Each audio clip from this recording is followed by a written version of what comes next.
तो hello friends, स्वागत है आप सभी का आपके अपने यूट्यूब चैनल SCLSP टेक्निकल में। आज जो हम लोग डिस्कस करने वाले हैं वो है टिम्बर चैप्टर, और पिछली वीडियो के माध्यम से हम लोगों ने डिस्कस किया था सीमेंट को। तो आइए आज के इस वीडियो को शुरुआत करते हैं एक छोटे से मोटिवेशनल कोट्स के साथ कि उठा खुद को बिछोने से कि तेरी सांस चलती है। उठा खुद को बिछोने से कि तेरी सांस चलती है।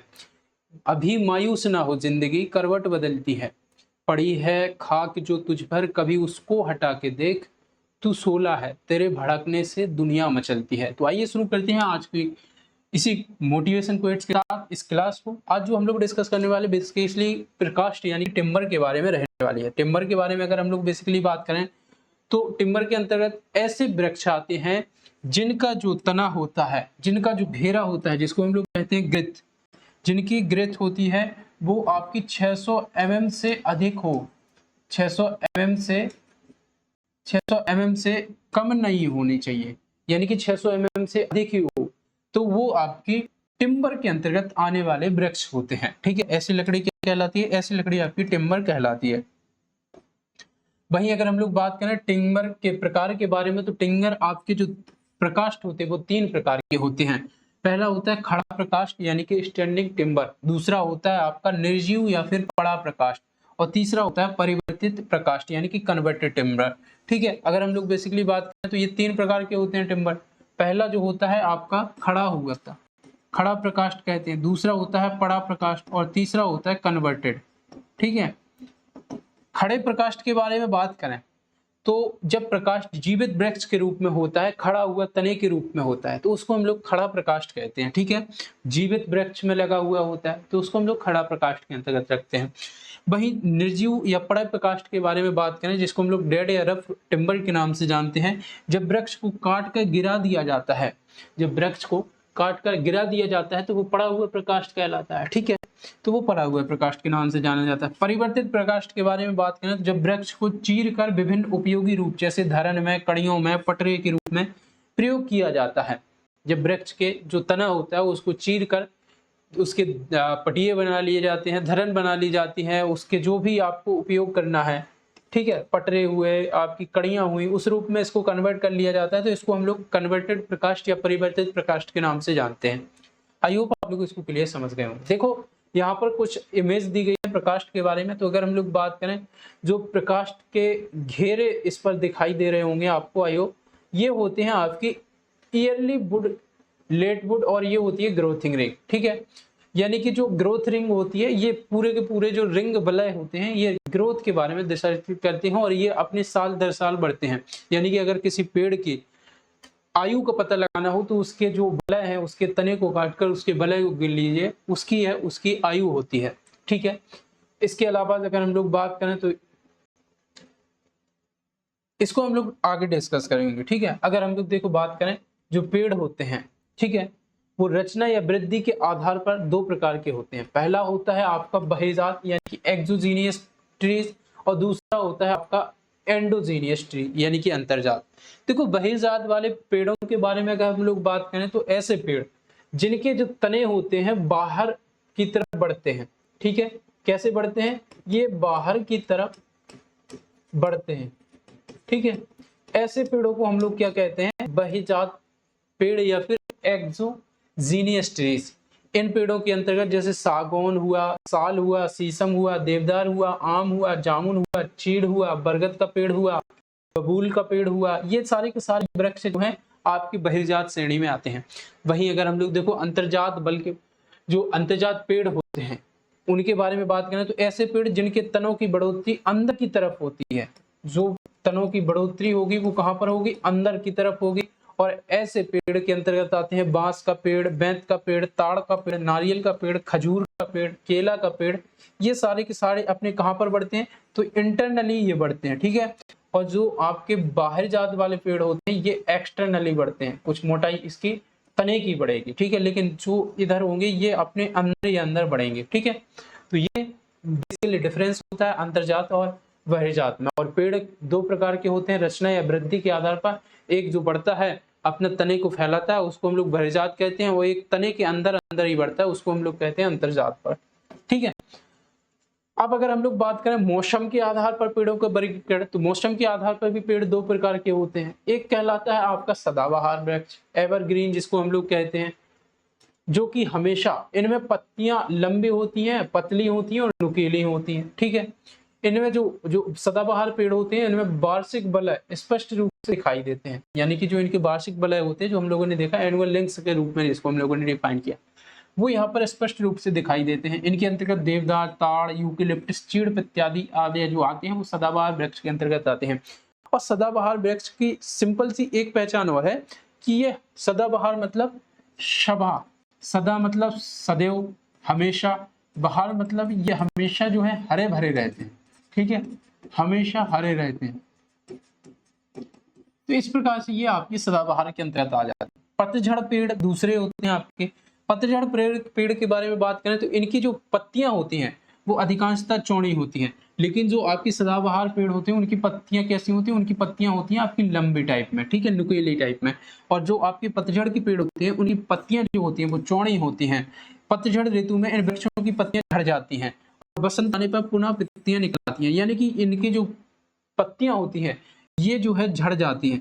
तो इसी प्रकार से ये कैसे हो जाते हैं, ये आपके हरे भरे नहीं रहते हैं हमेशा, ये कभी ना कभी मतलब जो ऋतु आती है इनकी, बसंत ऋतु आने पर ये निकल आती है, लेकिन पतझड़ वाली जब ऋतु आती है तो यहाँ पर पत्तियां झड़ जाती हैं, तो ये हरे नहीं बचते हैं। ये इनकी बेसिकली पहचान हो जाती है।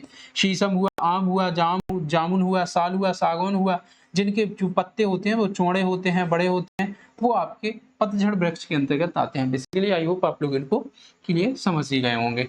अब अगर हम लोग देखो बात करें प्रत्यास्था के आधार पर वृक्ष का वर्गीकरण, तो एक प्रत्यास्था होती है, उसके आधार पर जो है आपके इंजीनियरिंग पेड़ों का वर्गीकरण किया जाता है। इनके बारे में बात करें ग्रुप ए बी सी के अंतर्गत इनको रखा जाता है। अगर इनकी जो मॉड्यूलस ऑफ इलास्टिसिटी के बारे में बात करें तो जो बेंडिंग की इलास्टिसिटी होती है, ठीक है, उसके आधार पर अगर 12.5 न्यूटन किलो न्यूटन पर एमएम स्क्वायर से अगर जो तक देखने को मिलती है तो वो आपकी ग्रुप ए के अंतर्गत आती है।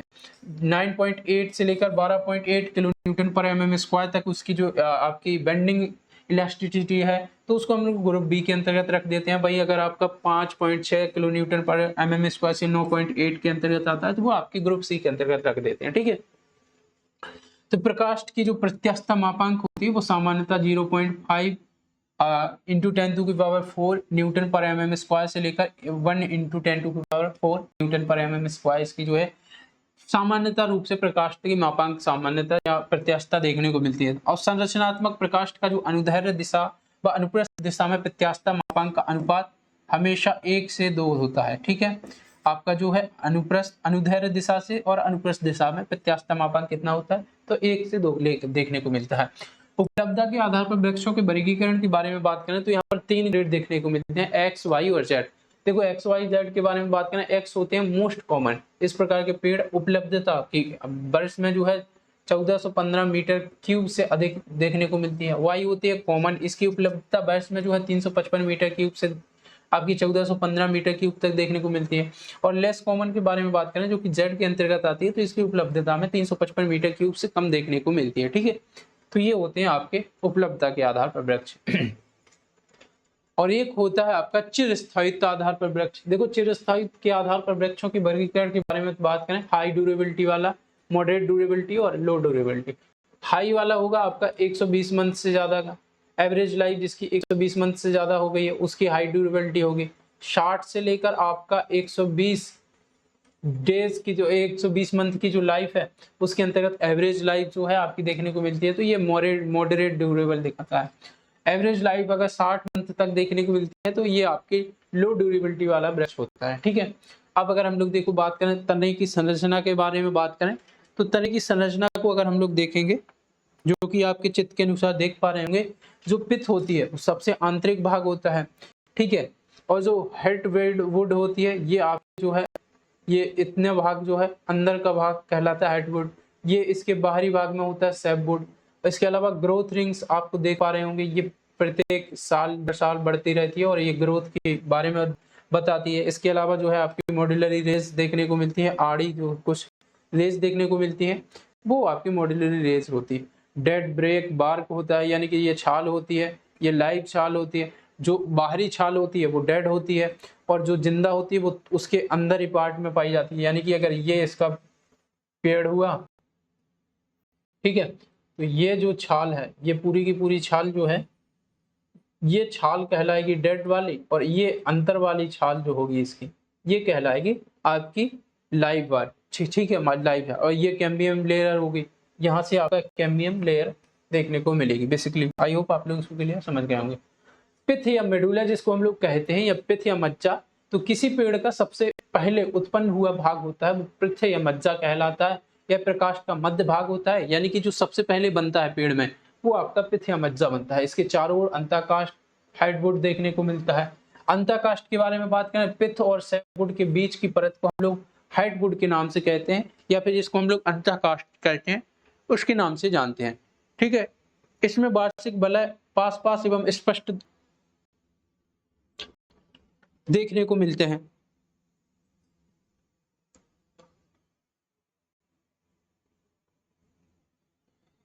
इसके अलावा अगर हम लोग देखो बात करें, जो सैपवुड होता है, सैपवुड होता है वो कहाँ पर पाया जाता है, कैम्बियम लेयर और हार्डवुड के बीच जो है सैपवुड पाया जाता है। ठीक है, और इसको हम लोग सैपवुड के नाम से जानते हैं। वृक्ष की वृद्धि में विशेष रूप से योगदान करते हैं, यानी कि सैपवुड जो होता है वो वृद्धि करता है वृक्ष की। ठीक है, सैपवुड को सामान्यतः आपका एलुब्रम के नाम से भी हम लोग जानते हैं। सैपवुड का दूसरा नाम क्या होता है, एलुब्रम। कैम्बियम परत के बारे में अगर हम लोग बात करें तो इनर बार्क और सैपवुड के बीच की परत को हम लोग कैम्बियम परत कहते हैं, और इसमें पेड़ का गाढ़ा रस प्रवाह करता है।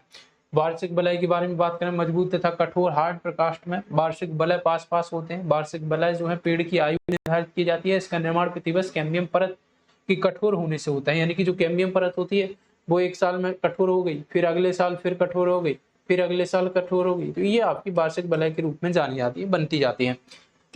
मज्जा रश्मि के बारे में बात करें, मेडुलरी रेज, ये पित्त छाल से की तरफ आपके अक्षारीय रूप से फैले हुए पतले रेशे होते हैं या वार्षिक वलयों के आसपास में जोड़े रखते हैं। ठीक है, प्रकाश के भौतिक गुण देखें, अगर हम लोग फिजिकल प्रॉपर्टीज ऑफ टिम्बर्स के बारे में बात करें या वुड के बारे में बेसिकली बात करें, तो अम्ल और क्षार की अभिक्रिया होती है।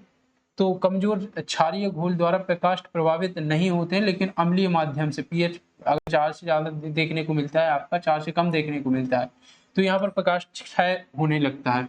रेशा संतृप्त बिंदु के बारे में बात करें तो फाइबर सेचुरेशन पॉइंट, जो आपका रेशा संतृप्त बिंदु नमी की वह प्रतिशत मात्रा होती है जिस पर सेल की दीवारें संतृप्त होती हैं और सेल कैविटी में पानी नहीं होता है।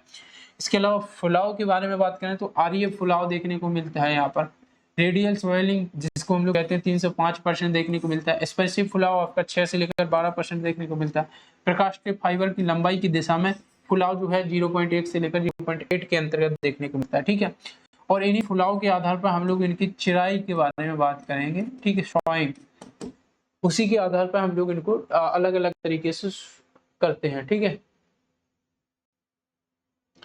प्रकाश के भार के बारे में बात करें, वेट ऑफ टिम्बर, तो प्रकाश का भार 12% नमी पर नोट किया जाता है। संरचनात्मक अवयवों के लिए रिकमेंडेड नमी की मात्रा दरवाजों के लिए 12 से 20% और खिड़कियों के लिए 10 से 16% तक स्वीकार कर ली जाती है। ऊष्मा की चालकता के बारे में बात करें तो प्रकाश में ऊष्मा की चालकता यानी कि coefficient of the heat conductivity कम होती है, परंतु रेशों की जो दिशा में अलोंग द फाइबर्स होती है वहां पर चालकता कंडक्टिविटी जो होती है अनुप्रस्थ रेशों से ट्रांसवर्स रेशों की तुलना में 1.8 गुना अधिक होती है। संकुचन के बारे में बात करें तो प्रकाश का रेखीय संकुचन रेशों की दिशा में 0.1 से लेकर 0.3% देखने को मिलता है। आर्य संकुचन आपका 3 से लेकर 6% देखने को मिलता है। स्पर्शी संकुचन आपका देखने को मिलता है 7 से लेकर 12। ठीक है, इसके अलावा प्रकाश के रासायनिक गुणों के बारे में बात करें तो कर्तन सामर्थ्य होती है। प्रकाश की कर्तन सामर्थ्य जो रेशों दिशा होती है वहां पर बहुत कम होती है, लेकिन जिसका मान लगभग 6.5 से लेकर 14.5 न्यूटन पर mm स्क्वायर तक देखने को मिलती है। तनन सामर्थ्य के बारे में बात करें, प्रकाश की तनन सामर्थ्य प्रकाश की रेशों की दिशा में अधिकतम होती है जिसका मान 90 से लेकर 190 न्यूटन पर mm स्क्वायर देखने को मिल सकता है। प्रकाश की रेशों की अनुप्रस्थ दिशा के बारे में बात करें तो अक्रॉस द ग्रेन में प्रकाश की जो तनन सामर्थ्य होती है वो कम होती है। संपीड़न सामर्थ्य के बारे में बात करें तो प्रकाश की संपीड़न सामर्थ्य इसकी ग्रेन्स की दिशा में अधिकतम देखने को मिलती है। प्रकाश की जो रेशे की दिशा में प्रकाश की संपीड़न सामर्थ्य का मान 30 से लेकर 77.5 न्यूटन पर mm स्क्वायर तक देखने को मिल सकते हैं। प्रकाश की चिराई यानी कि स्वयं ऑफ चैम्बर के बारे में बात करें तो साधारण या चौरस चिराई जिसको कहते हैं, आपका ये प्रकाश हुआ, प्रकाश को सीधा सीधा आपने काट दिया तो ये हो गया आपका साधारण या चौरस चिराई, या फिर ऐसा काट दिया, या फिर आपने प्रकाश को सीधा इस प्रकार से काट दिया, तो ये साधारण या चौरस चिराई। ये चिराई साधारण या मितव्ययी होती है, इकोनॉमिकल विधि मानी जाती है। इसमें प्रकाश वेस्टेज कम होता है, इसमें जो जो प्रकाश लकड़ी होता है वो वेस्टेज कम देखने को मिलता है, ठीक है। लेकिन इसकी एक प्रॉब्लम होती है कि इस चिराई से जो है ये लकड़ियां हमेशा इस प्रकार से सिकुड़ जाती हैं, सॉरी, इस प्रकार से जो है अपनी जो है संकुचन देखने को मिल जाता है, तो ये आपके टेढ़े के टेढ़े देखने को मिल सकते हैं, ठीक है। तो इसके अलावा जो आपकी स्पर्शीय चिराई होती है, जिसको हम लोग टेंजेंशियल सॉन्ग कहते हैं, इसमें प्रकाश को वार्षिक बलय और स्पर्शीय मज्जा और रश्मि यानी कि मेडुलर रेज के लंबवत चिराई होती है, ठीक है। इसको देखा जाता है कि सबसे पहले जो स्पर्शीय बलय है, मज्जा रश्मि हो, उसके जो है इसको लंबवत रखा जाएगा, तो इस प्रकार से निकाल लिया जाता है इसका हिस्सा, ठीक है। इस प्रकार से इस चिराई को किया जाता है। यह चिराई उन्हीं प्रकाशनों के लिए की जाती है जिसमें वार्षिक बलय स्पष्ट दिखाई देते हैं। वार्षिक बलय अगर स्पष्ट दिखाई दे रहे हैं तो उनके अनुसार बना दी जाती है। फिर स्पर्शीय या टेंजेंशियल चिराई, और ये चिराई के बारे में बात करें तो यह चिराई आपकी मज्जा रश्मियों के समांतर तथा वार्षिक बलयों की लंब दिशा में की जाती है, यानी कि इस प्रकार से कुछ की जाती है, ये कट गया, एक इधर से काट लिया, एक इधर से काट लिया, इसकी हमेशा लंबवत काटी जाएगी ताकि ये जो आपके जो भी वार्षिक बलय हैं वो अपने आधार पर जो है यहाँ पर मुड़े ना। इस चिराई से प्रकाश में संकुचन एटम कम देखने को मिलता है, ठीक है।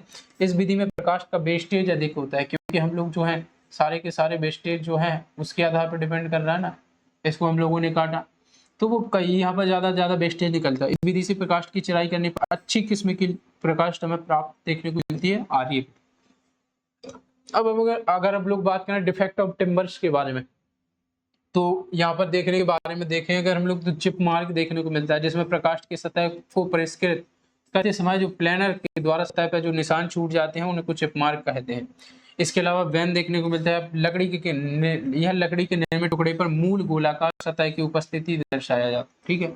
ये जो गोलाकार स्थिति होती है और ये आपका पूरा का पूरा चौकोर हो गया, यहाँ पर जो गोलाकार तना होता है उसकी वजह से यहाँ पर वैन देखने को मिलता है, ठीक है। इसको लोग वैन कहते हैं। टॉन ग्रेन के बारे में बात करें, इसमें प्रकाश की सतह पर औजारों के गिरने के कारण बनने वाले छोटे छोटे गड्ढों को हम लोग टॉन ग्रेन कहते हैं। जैसे कि अगर आप निर्माण कर रहे हैं, वहां पर कोई भी औजार गिर गया तो उसका छोटा छोटा छिद्र बन गया, तो इसको हम लोग टॉन ग्रेन के नाम से जानते हैं। डायगोनल ग्रेन के बारे में बात करें, या दोष लकड़ी में अनुचित कटाई के कारण होता है। अनुचित कटाई अगर हम लोग कर रहे हैं तो डायगोनल ग्रेन देखने को मिलता है। प्राकृतिक बलों के कारण दोष यानी कि डिफेक्ट ड्यू टू नेचुरल जो आपके फोर्स होते हैं उनके कारण गांठ जो बन जाती है आपकी पेड़ के अंतर्गत वृक्ष के तने में शाखाओं के वार्षिक बलय की विभिन्न दिशाओं में होने के कारण गांठ का निर्माण होता है। इससे मुख्य रेशों में जो सततता होती है, जैसे कि मान लीजिए ये पूरा का पूरा रेशा एक होना था लेकिन यहाँ पर गांठ पड़ गई तो यहाँ से ये चेंज हो गया, इधर से इधर बट गया, इधर से इधर बट गया, तो इस प्रकार से ये जो है गांठ देखने को मिलती है। गांठ प्रकाश के रेशों की अनुप्रस्थ दिशा तनन सामर्थ्य को कम कर देती है, ठीक है। गांठ क्या करती है तो अनुप्रस्थ दिशा में तनन सामर्थ्य को कम कर देती है, ठीक है। फॉक्सीनेस के बारे में बात करें तो जो आपका आंतरिक भाग होता है वो छिद्रित हो जाता है, इसमें छेद हो जाता है, खोखला हो जाता है। तो जीवित वृक्ष के किसी भाग की किसी अवरोध के कारण जब रस यानी कि सेब पहुंचना बंद हो जाता है तो उस भाग की कास्ट पीली या लाल पड़ने लगती है और इस दास को फिक्सनेशन कहता है, ठीक है। तो ये जो है आपकी भाग पीली या लाल पड़ने लगती है आंतरिक भाग, तो इसको हम लोग कहते हैं अनुचित वातन के कारण यह दोष उत्पन्न हो जाता है। इसके अलावा एक दोष होता है विपाट। विपाट के बारे में बात करें तो प्रकाश में वार्षिक बलयों के बीच अनुदैर्घ्य अलगाव को विपाट कहते हैं, लॉन्गिट्यूडिनल सेपरेशन। यानी कि जो आप वार्षिक बलय हैं इनमें लॉन्गिट्यूडिनल सेपरेशन देखने को मिलता है, तो हम लोग इनको विपाट या सेक्स कहते हैं, ठीक है। इसके अलावा कप विपाट के बारे में बात करें तो यह दो वार्षिक बलयों के कुछ बिंदुओं पर एक दूसरे से अलग हो जाने पर या उत्पन्न होने पर फट जाता है। जैसे मान लीजिए आपके वार्षिक बलय है, यही आपका इधर से ये थोड़ी दूर हो गया, इस वाले से ये थोड़ी दूर हो गया, इस वाले से ये थोड़ी दूर हो गया, तो इस प्रकार से ये देखने को मिलते हैं और फट जाते हैं, आपसी दूर हो जाती हैं। इनको हम कप विपाट के नाम से जानते हैं। तारा विपाट के बारे में बात करें, या फटान तड़े जो तने के छाल से पित्त की ओर अत्यधिक बढ़ती है और ठंड पड़ने पर तेज धूप के कारण यह दोष उत्पन्न होता है। ये आपके देखने को मिलता है कुछ इस प्रकार से, ठीक है। तारा विपाट आपका। आर्य विपाट के बारे में बात करें, यह विपाट तारा विपाट की तरह होता है परंतु इसमें महीन होता है। इसमें ज्यादातर दूर हो जाते हैं, लेकिन इसमें जो है आपके लंबत जो होते हैं रिंग्स बलय से उनके लंबत होते हैं लेकिन कम फटे होते हैं, तो इनको जो है हम लोग भीतरी सतह की अपेक्षाकृत जल्दी सूख जाने पर यह दोष उत्पन्न होता है कि यानी कि भीतरी सतह जल्दी सूख जाए लेकिन बाहरी सूख ना पाए, तो ये देखने को मिलता है। ठीक है, वलय विपाट के बारे में बात करें, जब कप से एक पूर्ण गोलार्ध के रूप में होता है तो इसको वलय विपाट के रूप में जाना जाता है। सार विपाट के बारे में बात करें तो यह विपाट दोष पिच से रसकाष्ठ की ओर मज्जा रश्मियों की दिशा में बढ़ता है, यह केंद्र की दिशा की तरफ बाहर की ओर पतला होता जाता है। चेक के बारे में बात करें, चेक एक अनुदैर्ध्य दरार होता है जो सामान्यतः वार्षिक वलयों पर अविलंबवत होता है। ठीक है, यानी कि अगर ये आपका पूरा का पूरा लकड़ी का टुकड़ा है, यहाँ पर अंदर एक ऐसी दरार बन गई तो इसको हम लोग चेक कहते हैं। छाल या सूजन के बारे में बात करें, जब किसी शाखा की आरंभिक स्थिति में अनियमित ढंग से काटी जाती है तो उस पर स्थान पर घाव हो जाता है और सूजन आ जाती है, जिससे छाल सूजन कहते हैं और इस भाग में वार्षिक वलय दूर हो जाते हैं। यानी कि जो गांठें बन जाती है ना, आप लोगों ने देखा होगा कई बार काट देते हैं या फिर कई बार कुल्हाड़ी उल्हाड़ी मार देते हैं तो वहां पर कुछ सूजन टाइप की देखने को मिलती है और सूजन टाइप की वजह से यहाँ पर वार्षिक वलय दूर देखने को मिलता है। इसको हम लोग क्या कहते हैं, इसको हम लोग कहते हैं छाल का सूजन। ठीक है, एक होता है वूरल एक्सेसेंस, किसी पौधे पर जब कम आयु में चोट लगने के कारण उत्पन्न दोष जो होता है, देखो यहाँ पर चोट लग जाती है तो इस प्रकार का दोष देखने को मिलता है, इसको हम लोग वूरल कहते हैं। कैलस के बारे में बात करें, यह नरम ऊतक को इंगित करता है जो पेड़ के घाव को ढकती है, जो आपका तुरंत ढकने, ये मान लीजिए पेड़ काटा है तो इसके बगल से आपका एक ऊतक निकल के आएगा जिसको हम लोग सेलस कहते हैं। ठीक है, जो पेड़ को ढकने का कार्य करेगा। मुड़े हुए रेशों के बारे में बात करें, तेज चलने वाली हवाओं के कारण यह उत्पन्न होता है, तो ये आपके कुछ इस प्रकार से पेड़ मुड़ जाते हैं हवा के कारण, तो यहाँ पर इसको हम लोग मुड़े हुए रेशे ट्विस्टेड फाइबर कहते हैं। अपसेट्स के बारे में बात करें, ये लकड़ी के उन रेशों को इंगित करती है जो दबाने से घायल हो जाते हैं। ठीक है, इसके अलावा जो परेशानियां मुख्य रूप से पेड़ की अनुचित कटाई और कम उम्र में तेज हवा के संपर्क में आने के कारण यहाँ पर देखने को मिल सकता है। इसके अलावा अगर हम लोग बात करें ड्रक्सिनेस के बारे में, तो इस दोष के का संकेत सफेद सड़े हुए धब्बों से होता है जो स्वस्थ लकड़ी द्वारा छुपे होते हैं और यह दोष कवक के कारण देखने को मिलता है। वाटर स्टेन के बारे में बात करें तो पानी के संपर्क में आने पर कभी कभी लकड़ी का रंग फीका पड़ जाता है या दोष आमतौर पर परिवर्तित लकड़ी में पाया जाता है। विंड क्रैक के बारे में बात करें, यदि लकड़ी वायुमंडलीय एजेंसियों के संपर्क में आती है तो इसकी बाहरी सतह से कुड़ जाती है और इस सतह से कुड़ने के कारण परिणाम स्वरूप यहाँ पर दरार देखने को मिल सकती है। ठीक है, प्रकाष्ठ में कीटों के कारण दोष उत्पन्न होता है, तो प्रकाष्ठ में जो कीटों के कारण उत्पन्न दोष होता है उनके बारे में बात करें, दीमक के द्वारा एक होता है समुद्री छिद्रक। दीमक रस प्रकाश को सेबूट को खाकर चूड़ बना देती है और असंख्य कॉलोनी बनाकर रहती है, अत्यधिक घातक होती है। ये दीमक कुछ आप देख पा रहे होंगे। ठीक है, तो ये क्या करती है, जो सेबूट होता है उसको खाकर चूड़ के रूप में परिवर्तित करती है। समुद्री छिद्रक के बारे में बात करें, यह लवड़ी जल में बहता रहता है, यह काष्ठ को खाते हैं परंतु छिद्र करके अपना ठिकाना बना लेते हैं और छिद्र का व्यास लगभग 25 mm तथा लंबाई 60 mm तक देखने को मिल सकती है। इस प्रकार से लकड़ी को छिद्रित कर देते हैं ये। ठीक है, अब अगर हम लोग आगे बात करें तो संशोषण के कारण होने वाले दोष के बारे में बात करें, डिफेक्ट ऑफ द सीजनिंग के बारे में, तो एक होता है आपका वो होता है, कप होता है, क्रूक होता है। वो के बारे में बात करें, जब लंबाई लॉन्गिट्यूडिनल की दिशा में प्रकाश वक्र हो जाता है, लंबाई की दिशा में ये प्रकाश, मान लीजिए इस तरह से आपका लंबाई ये था लेकिन ये यहाँ पर आपका किस प्रकार से कर्व हो गए, तो ये हो गया लंबाई की दिशा में कर्व, तो इसको हम लोग कहेंगे आपका वो।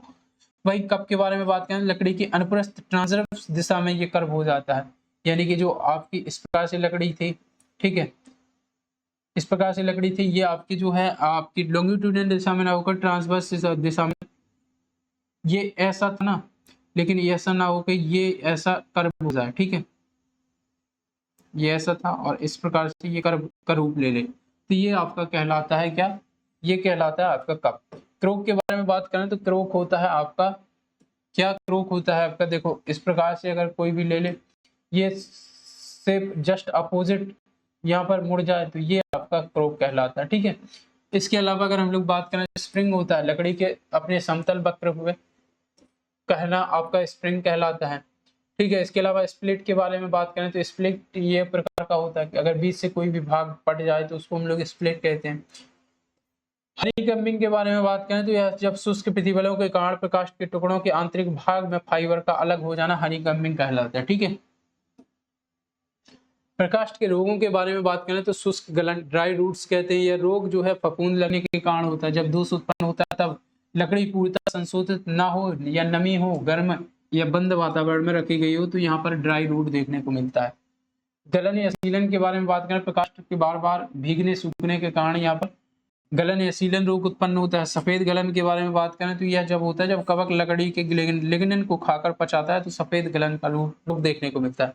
नीला दाग के बारे में बात करें तो नीला दाग ओफियोस्टोमेटिस कवक के द्वारा होता है। यह जो है सॉफ्टवुड को प्रभावित करता है। ओफियोस्टोमेटिस के नाम से यह कवक होता है और ये इसके द्वारा प्रकाश की प्रेरक के प्रकार के बारे में बात करें तो ये इनको या तो झुलसा दो थोड़ा सा या फिर इन के ऊपर कोल तार का प्रलेपन कर दो, यानी कि जो कोल तार होता है उसको ब्रश से इसके ऊपर लगा दो तो कुछ हद तक प्रकाश को अग्निरोधी भी बनाया जा सकता है इस विधि से।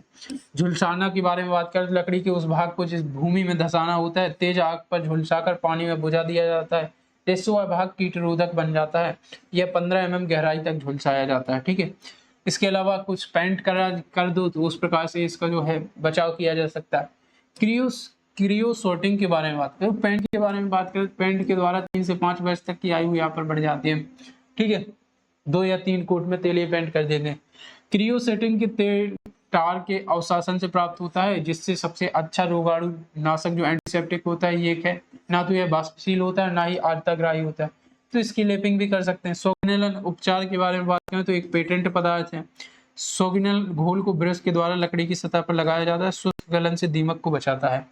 बाउचरी प्रक्रिया के बारे में बात करें तो यह विधि मुख्य रूप से प्रकाश अर्थात ऐसा प्रकाश जिसमें प्रॉपर रूप से सीजनिंग नहीं की गई हो उसको सुरक्षित करने के लिए लाई जाती है आपकी बाउचरिंग प्रक्रिया। ठीक है, इसके अलावा एक्सक्यू प्रचार के बारे में बात करें, यह वन अनुसंधान संस्थान देहरादून द्वारा विकसित एक प्रकार का पाउडर होता है। इसमें विधि में 100 ग्राम जल में 6 ग्राम मिक्स पाउडर का घोल बनाकर प्रकाश की सतह पर लेप किया जाता है। इस उपचार का प्रयोग प्रकाश को व्हाइट एंड से बचाने के लिए किया जाता है, यानी कि जो आपकी दीमक होती है। ठीक है,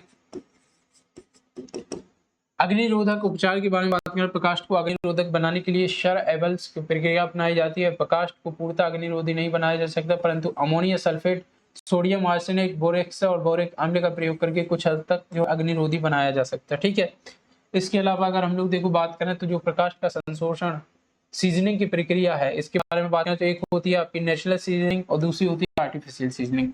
नेचुरल को छोड़ के अगर हम लोग आर्टिफिशियल के बारे में बात करें तो यहाँ पर इसको हम लोग बॉइलिंग करके कर सकते हैं, केमिकल मिला के कर सकते हैं, इलेक्ट्रिकल के द्वारा कर सकते हैं, क्लीन के द्वारा, वाटर के द्वारा। क्लीन के बारे में बात करें तो प्रोग्रेसिव और कंपार्टमेंट क्लीन के द्वारा इसका हम लोग सीजनिंग कर सकते हैं। ठीक है, प्राकृतिक संशोधन में बात करें तो इस विधि में जो प्रकाश को खुले स्थान पर रखकर वायु मुक्त द्वारा संशोधन करना प्राकृतिक कहलाता है और इस प्रक्रिया में नमी की मात्रा 10 से 20% तक देखने को मिलती है। भट्टा संश्लेषण के बारे में बात करें, कृत्रिम संश्लेषण के आंतरिक भारतीय मानक ब्यूरो के अनुसार भट्टा संश्लेषण की संतुष्टि की जाती है। इस विधि से प्रकाश का संशोषण करने में 4 से 5 दिन का समय लगता है।